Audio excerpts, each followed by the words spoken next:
pas fermé. gis nañ ni ñi si gën a fës wala bokk na si ñi si gën a fës yow ak Thierno Alassane Sall ak Mamadou Lamine Diallo mais yow ak Thierno Alassane Sall bokkoon ngeen gouvernement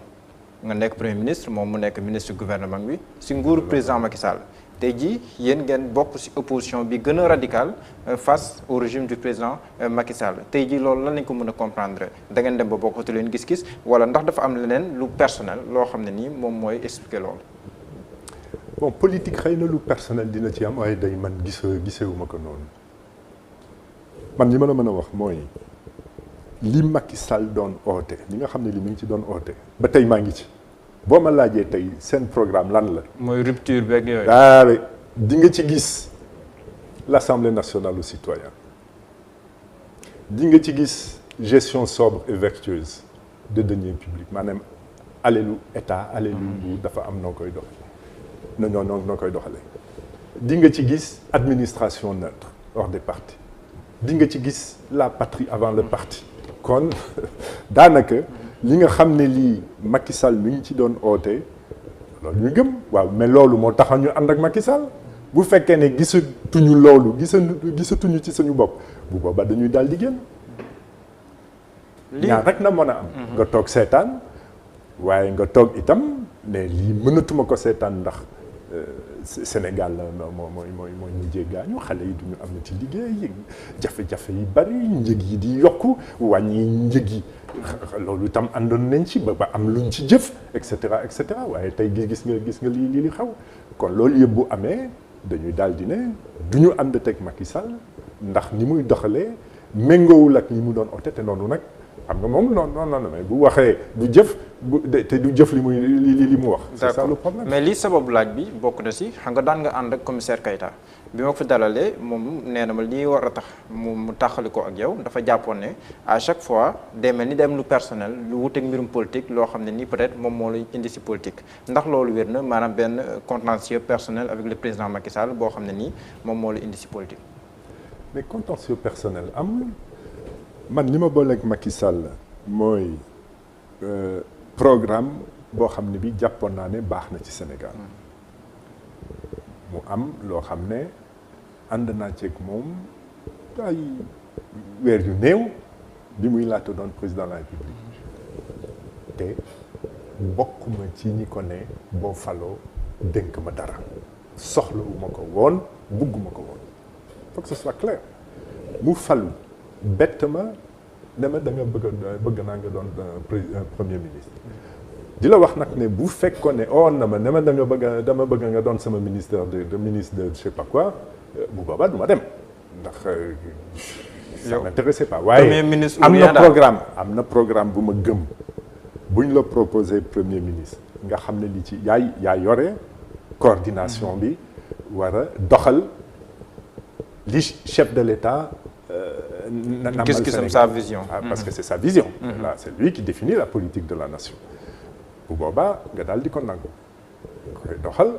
bés ñëw ñu ne la ñu ngi jëm ci élection politique dama soxla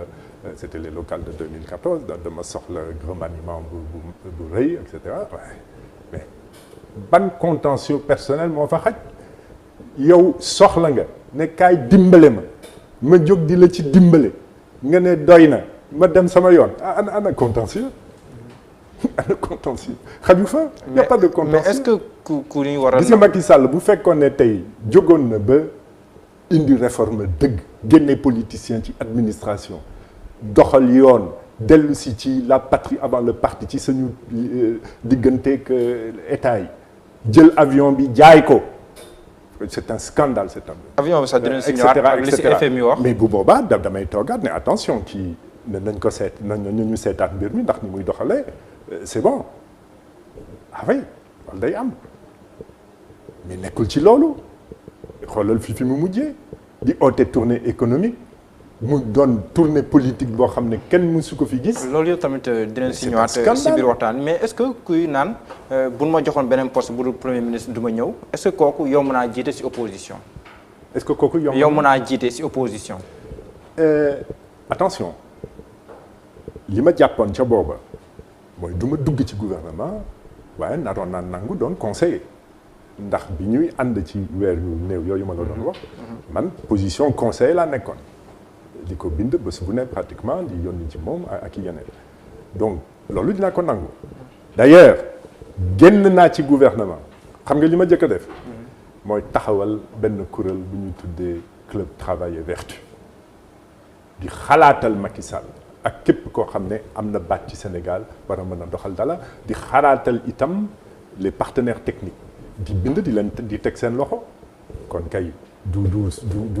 lii duma ko mën da damay seetaan non. après nag sama réew moo ma ñor procès bi tamit si la ñëw si diggante bi est-ce que yooyu itam changé wul dara.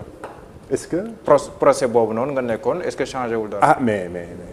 boo bindee ootee fay sa séminaire ñu bind teg ci loxo benn yoon ñaari yoon ñetti yoon gisoo ca dara nga mujjee jàpp ne ñii kat Sénégal ñoru leen Sénégal faalewuñu ko nga daal di bàyyi loolu ci nag laa jàpp ne lii de lenn rek mën a indi doxalin bu tegu ci yoon ci Sénégal te doxalin bu tegu ci yoon mooy lan doxalin boo xam ne képp ku ca bokk da ngay jiital intérêt Sénégal yaa ngi doon wax sànq patriotisme bi seen patriotisme bi bokkul patriotisme du loo yuuxu ah je suis patriote dafa di jëf boo xam ne dañ koy gis ci yow ci sa dund nga nekk ci ba noppi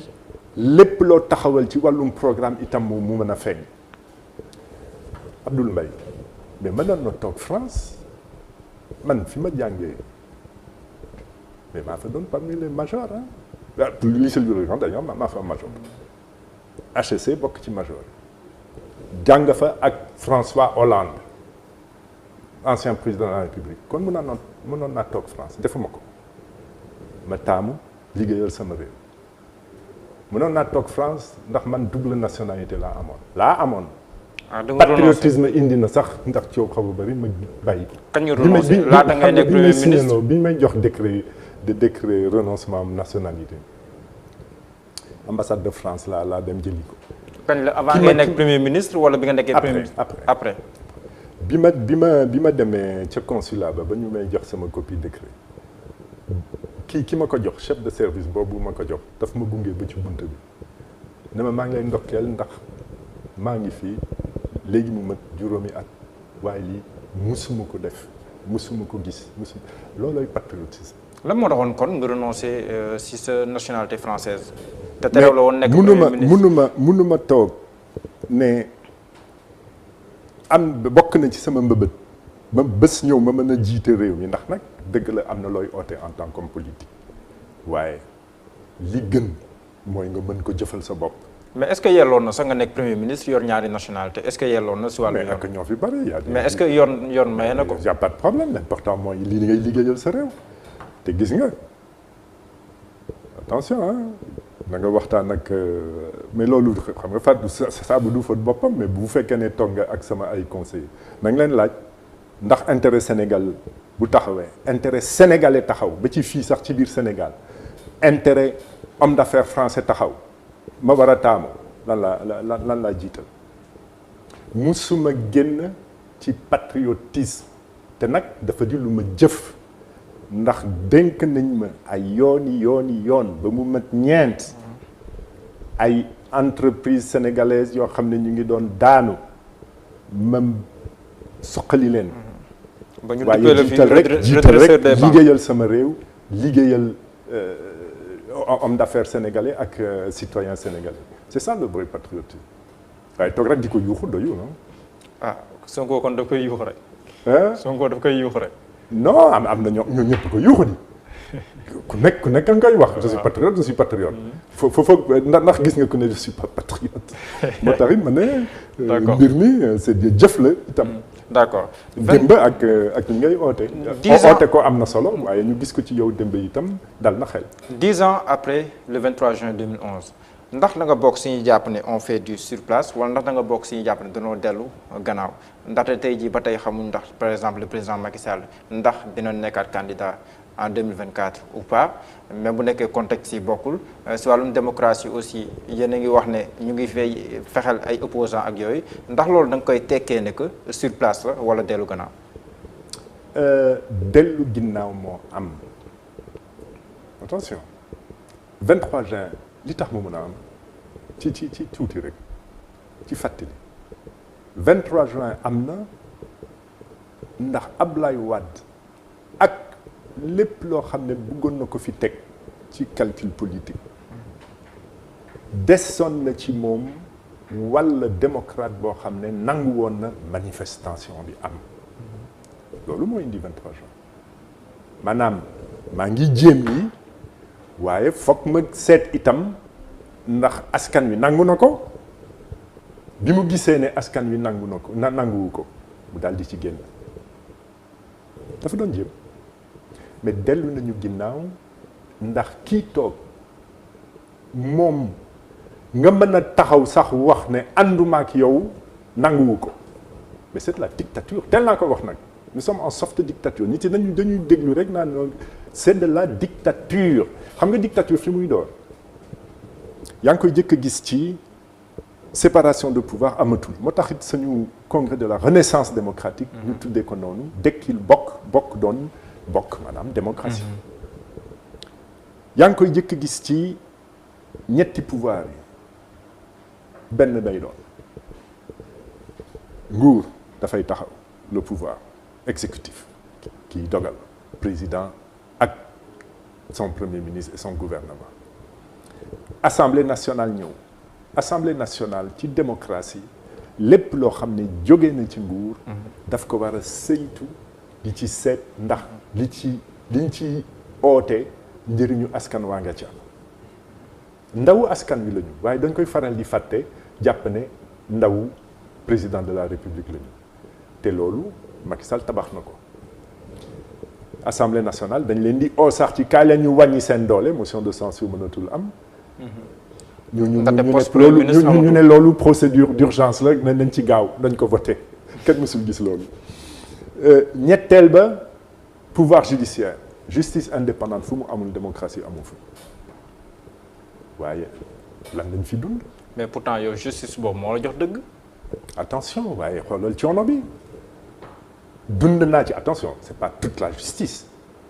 waaye am na une partie de la justice boo xam ne dañ koy manipuler loolu dafa am dañ ko wax ndax magistrat yi ci seen bopp ñu ngi koy wax nee nañu on n'est pas assez indépendant on n'est pas indépendant ñu ngi koy wax kon am na loolu nag bu amee rek démocratie daanaka nit ñu ngi koy daaneel waaye xoolal li nga xam ne lii Macky Sall indi na ko te loolu yëpp bokk ci dellu ginnaaw ba bitim réew sax ñu ngi ciy ree parrainage bi mais parrainage bi du leneen sudul damay éliminer ay candidats yoo xam ne ñemewuma leen ñu ñëw teew ci géew ndax bu fekkee ne sax amuñu majorité man ma daaneel bu ñu bokkee deuxième tour day am te bu deuxième tour amee ma daanu mais loolu Macky Sall moo ko fi indi te teguwul ci yoon CEDEAO wax na ko CEDEAO nee na ngeen ko dindi lii du démocratie kon dellu ginnaaw la ñaareel bi ci rek ay looloo xam ne dafay firndeel li may wax mais bu njëkk ba mënoon nga doon non électeur ba noppi des nekk éligible waaye kan moo soppi yoon ba buñ la toppee yoon ba condamné la doo mën a ci doon te même 6 mois avec sursis doo mën a te doo mën a ci bokk ci liste wala poser candidat mais Macky Sall moo ko indi ba noppi nag di ko doxal maanaam jàppal leen ma kii condamné leen ma kii noonu man ma génnee sama loi L57 du mën a ci bokk ma daal di féex